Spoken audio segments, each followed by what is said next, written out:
Unit 1, Chemistry, Chapter 2, Information in Chemical Equations. So in Chapter 6, we started to take a look at chemical equations. So we started off by looking at word equations, then we looked at chemical equations, and then the next section was called the Law of Conservation of Mass. So you were introduced to the idea that the number of atoms in your reactant molecules and elements has to equal the number of atoms in the products. The substances can be rearranged, but in terms of quantity, they have to be balanced. So what we're going to do now is learn how to use coefficients in order to balance out our chemical reactions. So just to remind you, that a balanced equation is an equation where the number of atoms in the reactants and products are equal.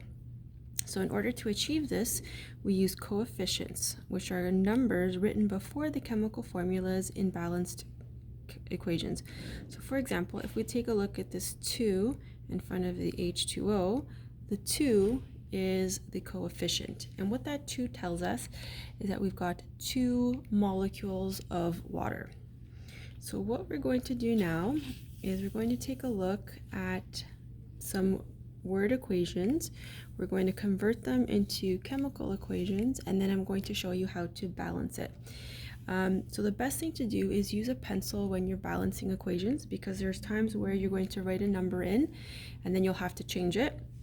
And keep in mind that this is the first time you are seeing balancing equations. So if you don't get it at first, please don't be discouraged. Sometimes it takes a few practice exercises before you start to get more comfortable with balancing equations.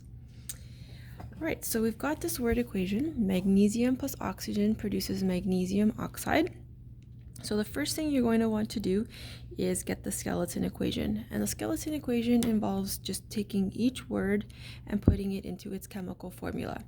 So magnesium is an element, so we write down the symbol for that element, which is Mg. Oxygen is an element, but if you recall from our last lesson of chapter 5 on molecular compounds, oxygen is a diatomic molecule, which means that oxygen exists when it is bound to another oxygen. So the formula is O2, and magnesium oxide is an ionic compound, and if you're trying to get the formula for ionic compounds, you must use the ionic charges. So magnesium has a charge of 2+, and oxide has a charge of 2-. They are already balanced, so the formula for magnesium is MgO. Now, in order to do the balanced equation, what I'd like you to do is now recopy the skeleton equation, and then I'm going to show you how to insert your coefficients into the right spot. So take a moment to do that. And then in front of each of your reactant molecules and your product molecules, I want you to put a number here.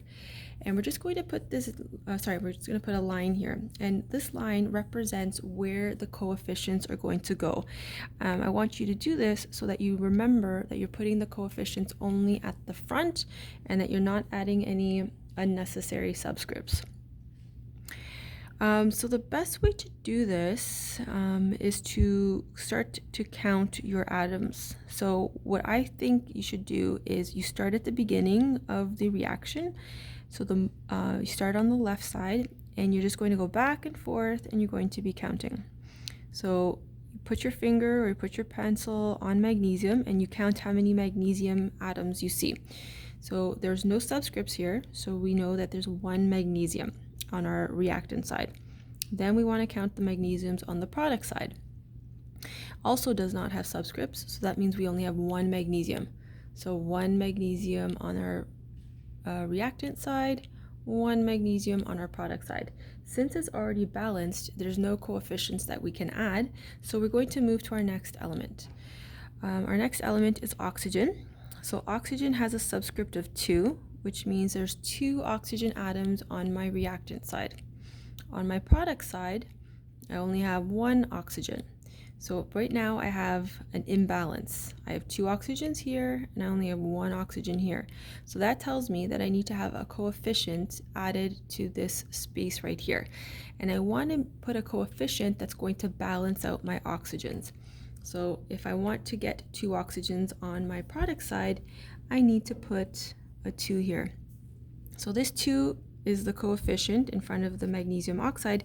Just keep in mind that it also applies to the magnesium in this compound. So now that I've added a 2 here, I know that I have now affected how many magnesium atoms I have. So I have 2 magnesium atoms on my product side. So now I have to go back to my reactant side and balance that out. So in order to balance out my magnesiums, I then have to add a 2 in front of the magnesium.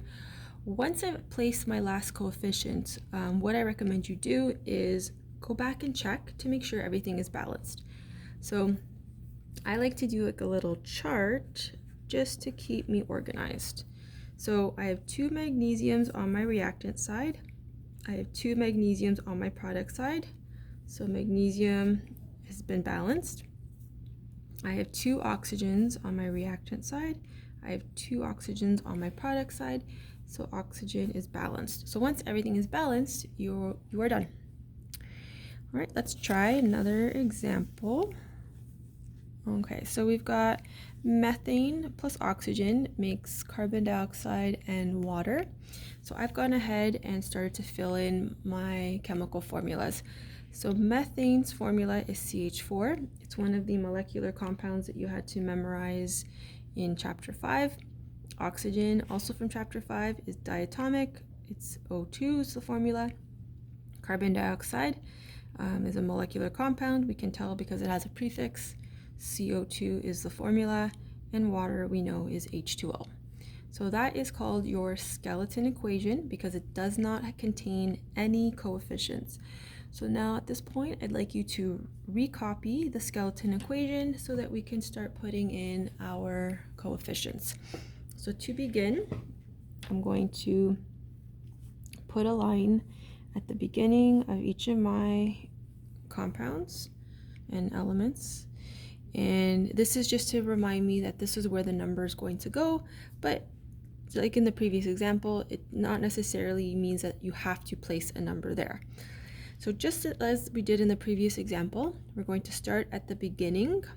So we're going to start at the element compound and then just kind of go work our way down the equation. So carbon has no subscripts, so we have 1 carbon on our reactant side. So now I have to locate carbon on the product side, and it's right over here, and it does not have a subscript, so it only has 1.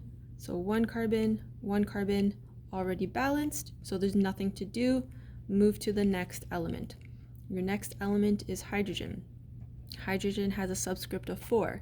What that means is that there are 4 hydrogen atoms on the reactant side. So if there's 4 here, I have to make sure that there's 4 on this side.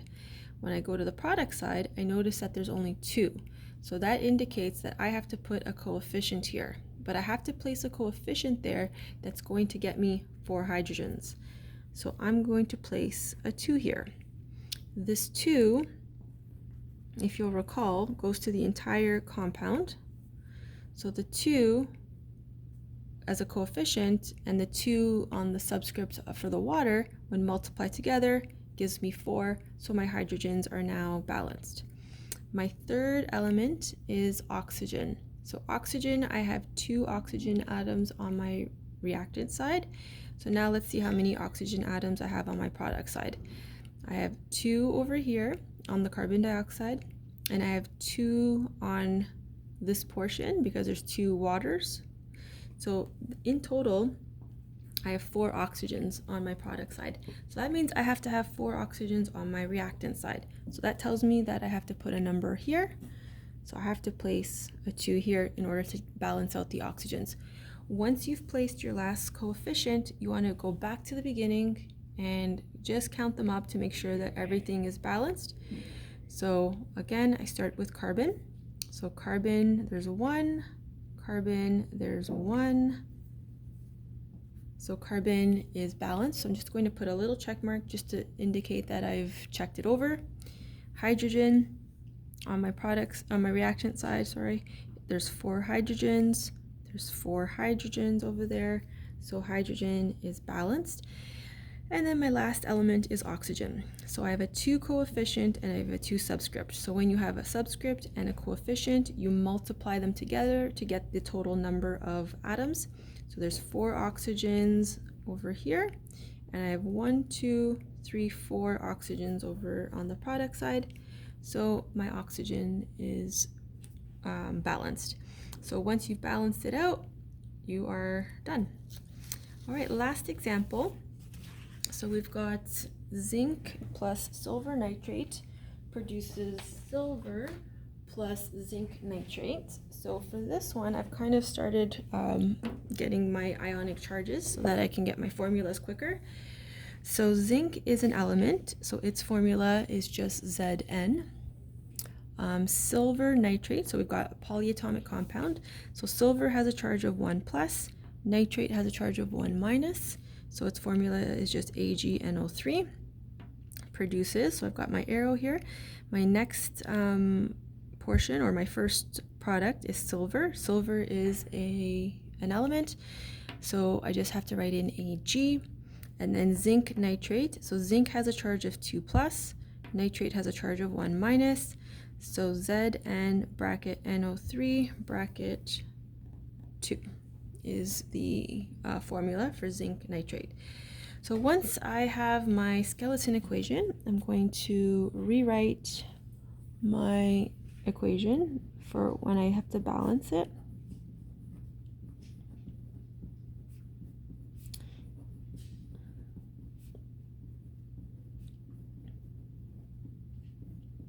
Okay, and make sure when you're recopying that you're not making any errors with subscripts, because any error with a subscript is going to affect your ability to balance. So I'm going to draw a line in front of each reactant and each product just to remind me where my coefficients are going to go. So just like we did before, we're going to start at the beginning of our reaction, and we're just going to go back and forth using a pencil just in case we have to erase anything. Okay, so let's start with zinc. We have the 1 zinc atom on our product side. We have 1 zinc atom on our reactant side. So since they're already balanced, there's nothing to do. So just move on to our next element. Our next element is silver. So silver does not have any subscripts on it. So silver on the reactant side, there's 1. Silver on the product side, there's only 1. So again, they're already balanced, so we don't have to do anything. Then our next group is nitrate. So nitrate is NO3, and so we're going to count this up together. So we're going to say that there's 1 nitrate on the reactant side, and then when we look at the product side, there's 2 of them. So try to keep your polyatomic ions together instead of separating like the nitrogen and the oxygen. So I have 1 nitrate on my reactant side, I have 2 nitrates on my product side, so that means I need to put a number over here, and that number is 2. Now once I put a 2 there, the 2 goes to the silver as well, so that's going to affect the silver here. So I will have to put a 2 on the silver in order to balance it out. Once I've placed my last coefficient, what I want to do is go back and just double check to make sure everything is nicely balanced. So I have 1 zinc on my reactant side, I have 1 zinc on my product side. So I'm just going to put a check mark under the zinc to show that I've counted it. I have 2 silver atoms, I have 2 silver atoms, so silver is good. I have 2 nitrates here because I've got a 2 coefficient in front of that compound. So I have 2 nitrates, and I have 2 nitrates over here. So nitrate is balanced. So all 3 parts of the reaction have been balanced on the other side by placing a 2 in front of the AgNO3 and a 2 in front of the silver. So what I would like you to work on now is on the back of that lesson, there is a worksheet. So I'll just show you what that looks like. Okay, so what you're going to do is you're going to start practicing using the worksheet on the back.